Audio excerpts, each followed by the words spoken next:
بسم اللہ الرحمن الرحیم۔ سورہ رحمان میں 4 عجیب حقائق جو آپ نے کبھی نہیں سنے ہوں گے۔ مکمل تفصیلات جاننے کے لیے ویڈیو کو آخر تک دیکھیں۔ ناظرین، آپ نے سنا ہوگا کہ آپ صلی اللہ علیہ وسلم نے سورہ رحمان کے بارے میں فرمایا ہے کہ سورہ رحمان عروس القرآن ہے، یعنی سورہ رحمان قرآن کی دلہن ہے۔ جیسے دلہن کو آپ خوشنما لباس پہناتے ہیں اور اس کو زیور پہناتے ہیں، یعنی آپ دلہن کو جس طریقے سے سجاتے ہیں، اللہ تعالیٰ نے ایک سورہ قرآن مجید میں یہ ایسی رکھی ہے جسے خوب سجایا ہے۔ اس میں الفاظ کا در و بست، اس کا اپنا ایک سر ہے۔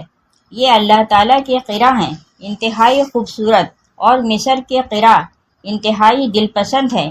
جس طرح قرآن کے قرا کو انہوں نے واضح کیا ہے۔ واقعہ یہ ہے کہ اگر یہ لوگ نہ ہوتے، شیخ عبد الباسط، محمد عبد الصمد، شیخ محمود خلیل الخصری، یہ لوگ کہ جنہوں نے قرآن کے اس غنا یعنی میوزک، اس لفظ کو آپ صلی اللہ علیہ وآلہ وسلم نے استعمال کیا ہے، یعنی قرآن پاک کو اچھی سے اچھی سر کے ساتھ پڑھو۔ جو قرآن کو بہتر سے بہتر انداز میں، اچھی سے اچھی آواز میں، خوش الحافی کے ساتھ پڑھنے کی کوشش نہیں کرتا، وہ ہم میں سے نہیں ہے۔ بلکہ ایک مرتبہ آپ صلی اللہ علیہ وسلم رات کے وقت اپنے ساتھیوں کے حالات معلوم کرنے کے لیے گشت کر رہے تھے۔ حضرت ابو موسیٰ اشعری رضی اللہ تعالی عنہ کے گھر کے پاس سے گزر ہوا۔ وہ رات کو تہجد پڑھ رہے تھے، کھڑے ہوئے کیف کے عالم میں قرآن پاک کی تلاوت کر رہے ہیں۔ آپ صلی اللہ علیہ وسلم کو ان کی قرأت بہت پسند آئی، کافی دیر تک وہاں کھڑے سنتے رہے۔ اب انہیں کیا پتہ کون سن رہا ہے، وہ اپنی کیفیت میں نماز میں تہجد میں قرآن کی تلاوت کر رہے تھے، اور ظاہر بات ہے ان کے گھر ایکڑوں میں بنے ہوئے نہیں تھے، ایک کمرہ، ایک حجرہ، ایسے ہی تو گھر تھے صحابہ کے۔ لہٰذا آپ صلی اللہ علیہ وسلم پاس سے گزرے، آواز آئی، کافی دیر سنتے رہے، اس کے بعد آپ تشریف لے گئے۔ صبح فجر میں ملاقات ہوئی تو آپ صلی اللہ علیہ وسلم نے تحسین کے انداز میں فرمایا، اے ابو موسیٰ، تمہیں تو آل داؤد کے سازوں میں سے ایک ساز اللہ نے عطا فرما دیا ہے۔ جس طرح حضرت داؤد لحد داؤدی مشہور ہے کہ جب وہ پچھلے پہر رات کو حمد کے ترانے الاپتے تھے، قرآن میں ہے کہ پرندے شامل ہو جاتے تھے ساتھ، اور پہاڑ وجد میں آتے تھے، پہاڑ بھی ان کے ساتھ شریک ہوتے تھے۔ تو جس طرح کا اللہ نے ان کو لحد عطا فرمایا تھا، آپ صلی اللہ علیہ وسلم نے تحسین کے انداز میں فرمایا، اے ابو موسیٰ اشعری، اللہ نے تمہیں بھی آل داؤد کے سازوں میں سے ایک ساز عطا فرمایا ہے۔ آپ صلی اللہ علیہ وسلم فرماتے ہیں کہ جس طرح کان لگا کر اللہ قرآن کو سنتا ہے، کسی چیز کو نہیں سنتا۔ ہمیں نظر نہیں آتا، ہمیں معلوم نہیں ہے ہم قرآن پڑھ رہے ہیں تو سننے والا کون ہے؟ سب سے زیادہ کان لگا کر خود اللہ سنتا ہے۔ بہرحال قرآن مجید کا جو یہ ساز ہے، قرآن کے الفاظ کا جو حسن ہے، جہاں تک حسن معنوی ہے وہ تو ہر لفظ میں ہے، لیکن یہ حسن ظاہری، حسن لفظی، یہ سورہ رحمان میں اپنے کلائمیکس پر آپ کو نظر آئے گا۔ لیکن قرآن میں یہ سورہ اس اعتبار سے بھی ممتاز ہے، اس کی 4 آیات پر ذرا توجہ کریں گے، عجیب حقائق سامنے آئیں گے۔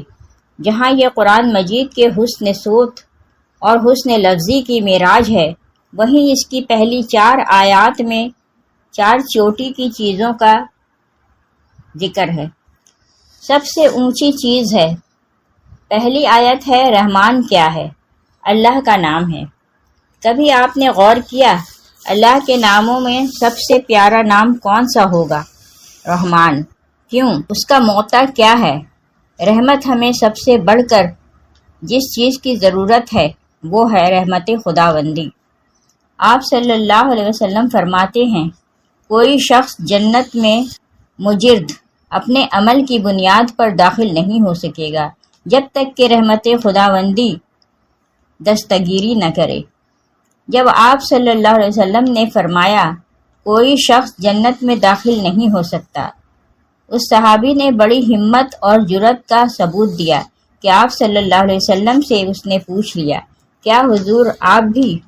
آپ صلی اللہ علیہ وسلم نے فرمایا، ہاں میں۔ آپ اندازہ کیجئے کہ اگر حضرت محمد صلی اللہ علیہ وآلہ وسلم بھی رحمت خداوندی کے ضرورت مند ہوں تو ہماری تو سب سے بڑی ضرورت رحمت خداوندی ہے۔ اب یہ رحمت قرآن مجید میں اللہ تعالیٰ کی شان دو الفاظ کے ذریعے سے آتی ہے، رحیم اور رحمان، اور کوئی معنی نہیں ہے جس سے اللہ کے دو نام بنتے ہوں، لیکن یہ معنی ہے واحد رحمت کا کہ جس سے رحمان بھی ہے رحیم بھی ہے۔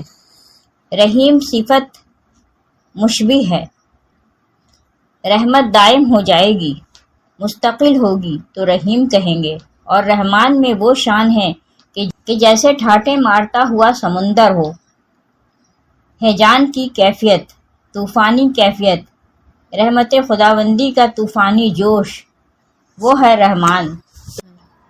اگلی آیت پر رحمان نے قرآن سکھایا۔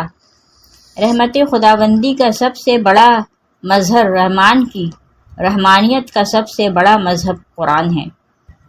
ان میں جو منطقی ربط ہے اس کو سمجھتے جائیے۔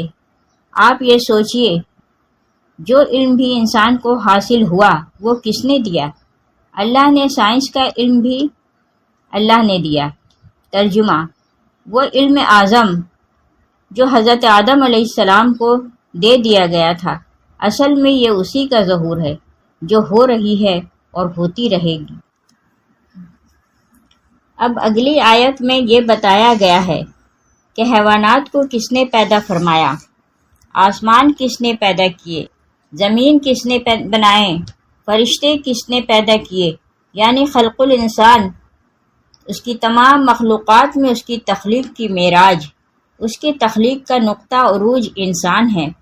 یہ ہے کہ جو مسجود ملائک بنا ہے تو تخلیق میں سب سے اونچی تخلیق انسان کی ہے۔